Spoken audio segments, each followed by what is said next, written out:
Iran के खिलाफ America की जंगी तैयारी सामने आई है। मिडिल ईस्ट में अमेरिका ने अपनी सैन्य ताकत बढ़ाई है। अमेरिकी नेवी ने मिडिल ईस्ट में तैनात किए 19 जहाज। अमेरिका ने 2 एयरक्राफ्ट कैरियर भी तैनात किए।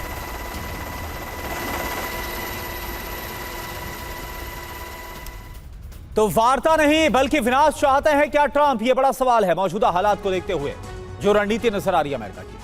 दरअसल समंदर में अमेरिका ने ईरान की घेराबंदी और ज्यादा बढ़ा दी है। यह खबर है, ईरान के चारों तरफ अमेरिका के 19 जहाज तैनात कर दिए गए हैं। USS Abraham Lincoln aircraft carrier तैयार है। हिंद महासागर में अमेरिका के 7 जहाज तैनात किए गए हैं। यूएसएस गिराल्ड आर फोर्ड भी मिडिल ईस्ट में मौजूद है। जंग में मदद के लिए यूएसएस बुश को भी भेजा गया है।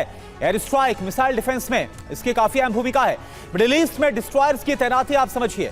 USS Bainbridge, USS Thomas Hudner, USS Frank E Petersen Junior, USS Delbert D Black, USS Michael Murphy, USS Mitscher, USS Rafael Peralta, USS Spruance, USS Milius, USS Churchill, USS Truxtun, USS Mahan, USS Canberra, USS Tulsa littoral combat ship की तैनाती है। अब amphibious जो group है वो कैसे? वो ready है।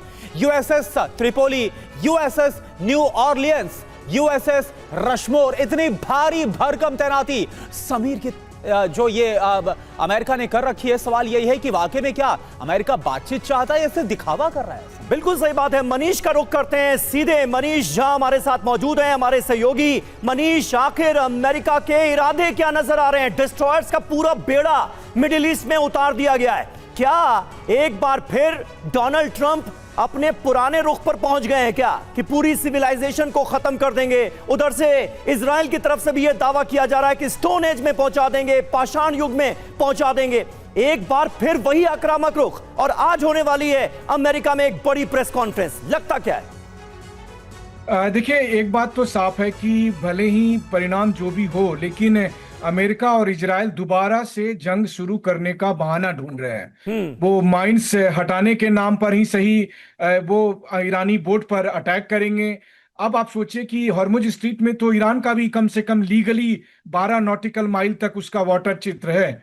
तो अगर वहां पर ईरानियन बोट अपना पेट्रोलिंग कर रहे हो और उसमें अमेरिकन शिप अटैक करके ये कहेंगे कि वो माइंस बिछाने आ रहे थे, अब ये कौन प्रूव करेगा कि वो माइंस नहीं बिछा रहे थे, वो पेट्रोलिंग कर रहे थे? राइट। तो इसीलिए ट्रंप ने जो ये शूट एंड साइट का ऑर्डर दिया है, ये दरअसल नेवी को उसने कहा है कि बस बहाना ढूंढो कि कब दोबारा से जंग शुरू कर सकते हैं।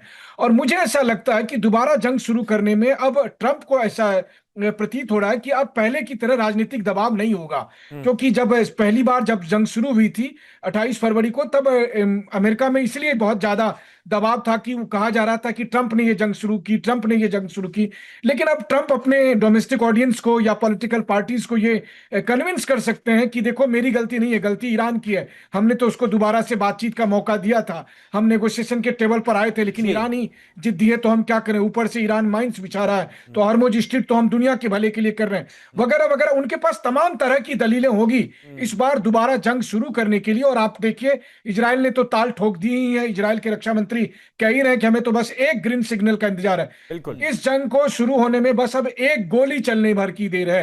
एक बार एक ईरानियन बोट को किसी बहाने से अमेरिकन नेवी ने टारगेट किया, और उसके बाद जो जंग 40 दिनों की जंग जो रुकी हुई थी पिछले 2 हफ्ते से 3 हफ्ते से, वो जंग फिर से शुरू हो जाएगी। और अमेरिका और इजराइल उसी की तरफ आगे बढ़ रहे हैं। ये सारी तैयारी उसी की तरफ है। हाँ, एक बात मैं जरूर कह दूं कि अमेरिका ने पिछले 40 दिन की कमियों से सबक लेते हुए इस बार के ब्लॉकेड में वो सब कमियां दुरुस्त करने की कोशिश की है, ताकि ईरान इस बार जब मिडिल ईस्ट पर आक्रमण करेगा, अटैक करने की कोशिश करेगा, तो उसे अटैक करने में दिक्कत हो या उसे अटैक करने में। यानी कुल मिलाकर मनीष, अमेरिका ने इस बार अपनी पोजीशन और ज्यादा मजबूत कर ली। और सवाल भी यही है कि क्या इसी की तैयारी के लिए डोनाल्ड ट्रंप की तरफ से सीज़फायर का ऐलान किया गया था और यही अमेरिका करना चाहता था, और बातचीत क्या महज एक दिखावा मात्र था?